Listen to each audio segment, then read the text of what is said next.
Toronto Blue Jays versus Seattle Mariners. As the American League Championship Series shifts to the Pacific Northwest, the Seattle Mariners return home to T-Mobile Park, holding a commanding 2-0 lead over the Toronto Blue Jays. After stealing both games on the road in Toronto, the Mariners have positioned themselves to potentially seize full control of the series with another strong showing in front of a roaring home crowd.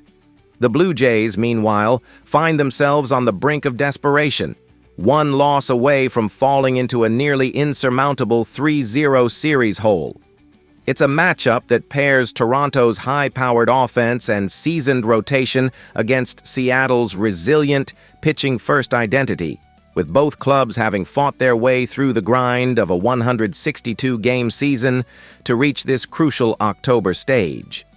Toronto finished the regular season at 94-68, winning the American League East in a tight race that saw them edge out the Yankees by percentage points. It was a campaign defined by balanced play, an offense that ranked among the league's top in batting average and on-base percentage, and a pitching staff that consistently kept opponents in check.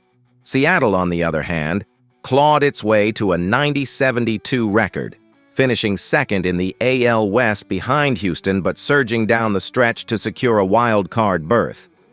The Mariners, long defined by their pitching depth and clutch hitting in tight games, have found their rhythm at the perfect time, outscoring the Blue Jays 13-4 through the first two contests of this series. Now, with the scene shifting to Seattle and a sellout crowd expected, the Blue Jays turn to veteran right-hander Shane Bieber in hopes of steadying the series. The Mariners counter with their own ace-level arm, George Kirby, whose calm command and strike-throwing precision make him one of the most efficient pitchers in baseball. The matchup carries weight well beyond the numbers. For Toronto, it's about survival, avoiding a 3-0 deficit that would almost certainly spell the end of their postseason hopes. For Seattle, it's about opportunity, a chance to seize full control of the series and continue a run that has the city dreaming of its first World Series appearance in over 2 decades. On paper, the Game 3 duel between Shane Bieber and George Kirby sets up as a compelling contrast of styles, veteran poise versus youthful precision.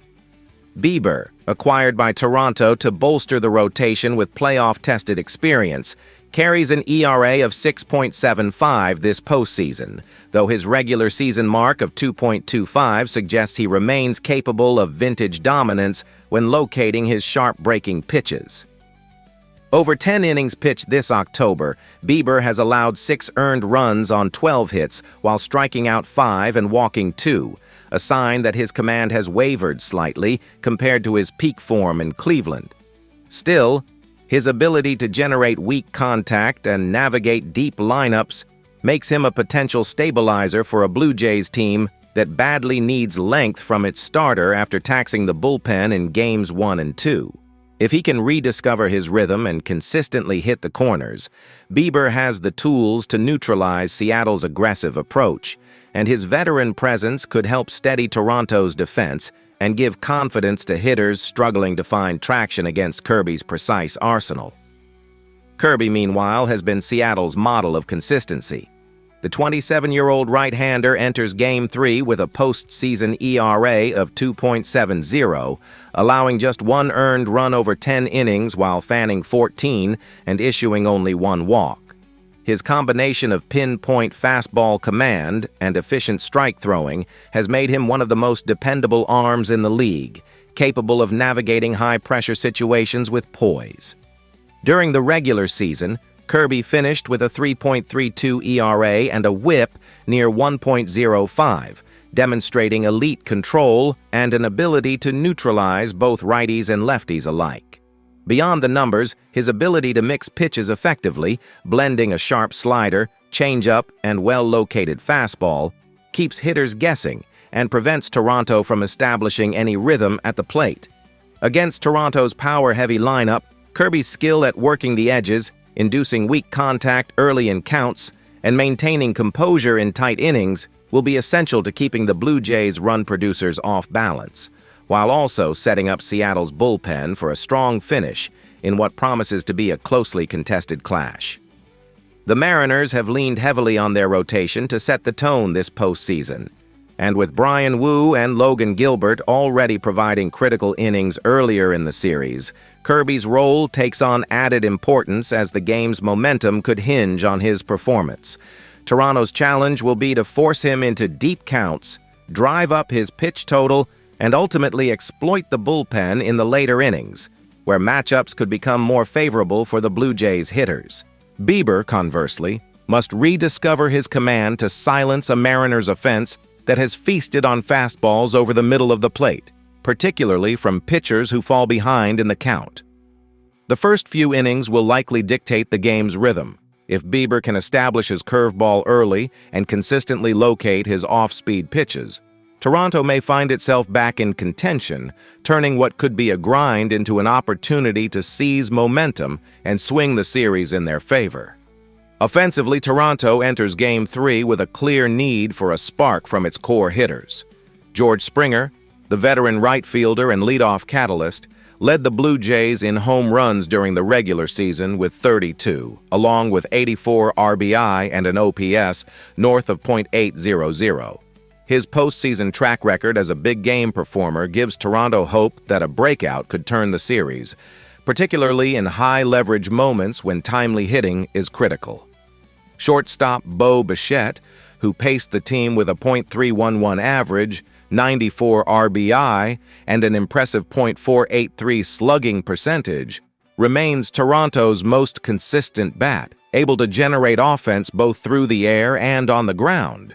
However, with Bichette nursing a lingering injury and listed as out until October 24th, the Blue Jays face a significant gap in their offensive structure, especially in the heart of the lineup where his presence usually stabilizes at-bats and sets the table for run production. Without his presence in the two-hole, hitters like Vladimir Guerrero Jr., Dalton Varsho, and Danny Jansen will have to step up to fill the void, not only delivering in traditional counting stats but also maintaining plate discipline, avoiding unnecessary strikeouts, and creating opportunities for base runners to advance. The team's ability to adapt to this short-term absence will be a defining factor in their chances to swing momentum back in their favor during this pivotal game, as every hit, walk, and productive out carries amplified significance in a tightly contested series. On the Seattle side, the offensive heartbeat continues to be Cal Raleigh and Julio Rodriguez. Raleigh has been a postseason hero, following up a regular season that saw him crush 40 home runs and drive in 125 with timely October power. His combination of pull-side strength and plate discipline makes him a constant threat, especially against pitchers who struggle to keep the ball down, and his knack for coming through in high-leverage situations adds a layer of intimidation for opposing pitchers. Rodriguez, the Mariners' young superstar center fielder, hit .267 with a .324 OBP and .474 slugging percentage during the season, anchoring Seattle's lineup with speed, energy, and all-around impact. Beyond his hitting, Rodriguez's defensive range in center field, quick reads on fly balls, and strong, accurate arm make him a dual threat who can change the course of a game with both offense and defense. His ability to turn singles into doubles, swipe bases, and create scoring opportunities puts constant pressure on opposing infields and can tilt a game's momentum instantly, forcing pitchers to adjust their approach and often exposing weaknesses elsewhere in the lineup. Beyond the stars, both teams rely heavily on depth contributors to sustain their postseason pushes. Toronto's supporting cast includes hitters like Cavan Biggio and Alejandro Kirk, both capable of quality at-bats against right-handers and providing occasional power or clutch hitting in crucial moments. Seattle, meanwhile, has received timely production from players such as Ty France and J.P. Crawford, whose situational hitting has been vital throughout the postseason, often driving in key runs or moving runners into scoring position. These secondary contributors have allowed both teams to remain competitive in tight games, giving managers flexibility in lineups and pinch-hitting decisions. and proving that postseason success often hinges not just on stars, but on a team's ability to get production from multiple sources consistently. Toronto's late-season surge into the postseason was built on consistency. Over their final 10 games of the regular season, the Blue Jays went 6-4, including key wins over the Yankees that clinched the division. However, their offense has sputtered in October, struggling to generate momentum when it matters most. In the ALCS, Toronto has managed only 4 total runs across the first 2 games, hitting just .210 as a team with runners in scoring position. Their last 5 games show a 2-3 record, including losses to the Yankees and back-to-back defeats to Seattle, 10-3 and 3-1. Beyond the numbers, the team has faced mounting pressure on its sluggers, with inconsistent at-bats and timely hitting challenges exposing cracks in an otherwise resilient lineup, forcing the coaching staff to consider adjustments if they hope to shift the series' momentum. Seattle, conversely, has caught fire at the perfect time. Winners of 4 straight, the Mariners are 4-1 in their last 5 and have posted a +16 run differential in that span, signaling not just momentum, but an ability to capitalize on key moments. Their combination of strong starting pitching, timely hitting, and precise late-game execution has made them a formidable postseason opponent, capable of challenging even the most dominant lineups. At home, they've been nearly unbeatable, finishing the regular season with a 51-30 record at T-Mobile Park, where crowd support and familiarity with the park's unique dimensions have amplified their competitive edge, giving them confidence and consistency in high-pressure situations. Injury-wise, both teams enter Game 3 with notable absences that could influence not only strategy, but also late-inning matchups. For Toronto, Ty France, Anthony Santander, Jose Berrios, and Bo Bichette are all sidelined until at least October 24th, robbing them of crucial offensive depth and rotation stability, which could place added pressure on the remaining starters and bench players to produce consistently.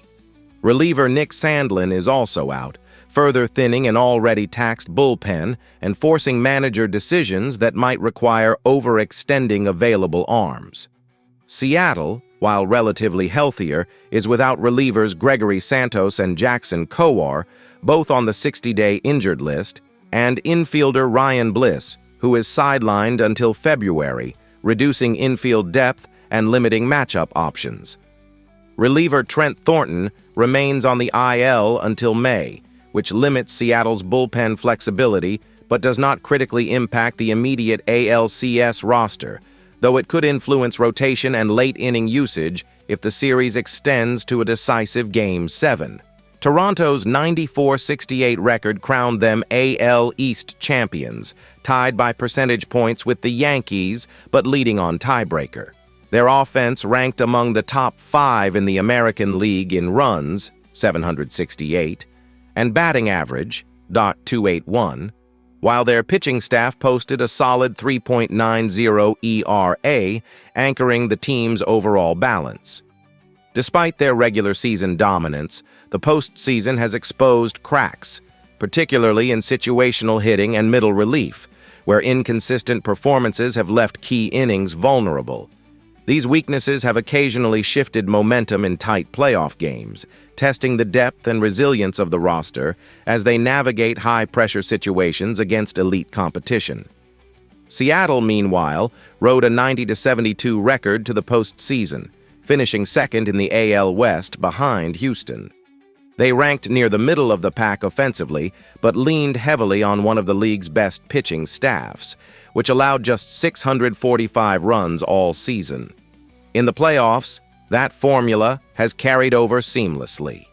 Brian Wu, who led the team during the regular season with a 2.94 ERA, has continued to shine, displaying remarkable command and composure under pressure, while Kirby and the bullpen have delivered shutdown innings when it mattered most, consistently neutralizing opposing hitters and preserving slim leads. This balance of steady pitching and opportunistic hitting has become the hallmark of Seattle's postseason identity, giving them confidence and momentum as they advance deeper into October. With a 2-0 lead in the ALCS, Seattle is now 2 wins away from its first World Series appearance since 2001. Toronto, in contrast, must now string together wins on the road to stay alive. A victory in Game 3 would restore hope and potentially reset the tone for the remainder of the series, while providing a much-needed boost to the team's confidence. However, another loss would push them to the edge of elimination, placing immense pressure on both the pitching staff and lineup to perform under hostile conditions. Toronto's lineup shuffle due to injuries cannot be understated. Without Bichette and Santander, the Blue Jays lose both a high-contact bat and a power threat capable of protecting the middle of the order. Their bench depth will be tested, with players like Davis Schneider and Isaiah Kiner-Falefa likely seeing expanded roles and increased responsibility in high-leverage situations. On the mound, the absence of Barrios limits their rotation options should the series stretch beyond Game 4. Placing additional pressure on Bieber and Gaussman to deliver deep outings and maintain consistency for the pitching staff. Seattle's bullpen has remained resilient despite injuries, showing the ability to close out games even under pressure.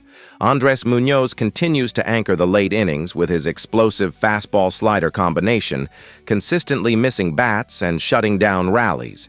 Meanwhile, Matt Brash and Gabe Speier provide reliable setup options, bridging the gap from starter to closer effectively. The Mariners' depth in middle relief has allowed manager Scott Servais to mix and match pitchers strategically, exploiting platoon advantages in tight games and giving Seattle the flexibility to maintain leads and control late-game situations against a variety of opposing lineups. One key factor will be Shane Bieber's ability to locate his off-speed arsenal. When his curveball and slider are sharp, he can neutralize power hitters like Raleigh and Rodriguez, keeping them off balance and limiting damage in crucial situations. However, if he falls behind in counts or leaves pitches elevated in the strike zone, Seattle's lineup has shown a knack for punishing fastballs, particularly when they are poorly located up in the zone. Maintaining command of his secondary pitches will be crucial, as even a small lapse could allow the Mariners to generate momentum, string together hits, and turn an otherwise controlled outing into a high-scoring challenge. Another potential difference-maker is George Kirby's pitch efficiency. Seattle's game plan hinges on his ability to deliver quality innings without overextending into high-pitch counts, as the bullpen's success depends on it. A 7-inning, 1-run outing could allow the Mariners to hand the ball to Munoz for the 8th and 9th with a lead, an almost guaranteed recipe for success. Maintaining low pitch counts will also keep Kirby sharp late in games, limit stress on relievers, and allow Seattle to control tempo, putting consistent pressure on the opposing lineup while increasing the team's chances for a decisive victory. Offensively, Toronto's wild card could be George Springer. His postseason experience and knack for clutch moments make him the kind of player who can swing momentum with one swing. If Springer sets the tone early with a leadoff hit or home run, it could lift a Toronto team searching for confidence and spark a rally that energizes the lineup. Beyond his power, Springer's ability to get on base and pressure the defense adds another dimension, forcing pitchers to adjust and creating opportunities for the hitters behind him. In high-leverage situations, he can be the difference maker Toronto needs to gain an edge. For Seattle, the X factor remains Julio Rodriguez's all-around impact. His combination of power, speed, and defensive ability makes him a constant threat on both sides of the ball, giving the Mariners a tangible edge in tight, low-scoring battles. Rodriguez can change the outcome with a clutch hit, an extra base knock, or even a game-altering defensive play in the outfield, and his presence creates pressure on pitchers to avoid mistakes. In high-leverage situations, his speed on the bases and ability to read the game can turn ordinary plays into scoring opportunities, further extending Seattle's dominance at home and making him a key factor in any late-innings scenario. Analytics and recent performance trends slightly favor Seattle, with the Mariners holding a 53.1% projected win probability compared to Toronto's 46.9%. The combination of Kirby's pinpoint command, Seattle's reliable bullpen, and their hot offense creates a formidable advantage, especially at home, where the Mariners thrive on crowd energy and momentum swings. Toronto's path to victory will hinge on Bieber rediscovering his form and the offense generating early runs against Kirby's command-heavy approach. If the Blue Jays fail to strike quickly, Seattle's depth and balance could allow them to control late innings, while their aggressive base running and timely hitting put constant pressure on Toronto, giving the Mariners a measurable edge in this pivotal matchup. Expect a tightly contested game early, but the Mariners' balance of pitching depth and timely hitting should again tilt the outcome their way. Raleigh and Rodriguez have been catalysts all postseason, and with Kirby's consistency on the mound, Seattle seems poised to push Toronto to the brink. If that result holds, Seattle would move within a single victory of a World Series berth, continuing a remarkable October run defined by poise, timely pitching, and the kind of power that surfaces in the moments that matter most. The Mariners have blended depth, experience, and clutch hitting to maintain momentum, making them a difficult team to stop in the postseason. For Toronto, the road ahead is narrow but far from impossible. A spark from Springer at the plate or a dominant outing from Bieber could swing the series back in their favor. However, unless such standout performances arrive quickly, Seattle's surge appears set to carry them forward, and the Mariners' combination of consistent pitching, disciplined at-bats, and explosive offense makes them an incredibly tough obstacle to overcome. After analyzing both teams, my pick for this match is Seattle Mariners winner. Drop your thoughts and predictions in the comments box.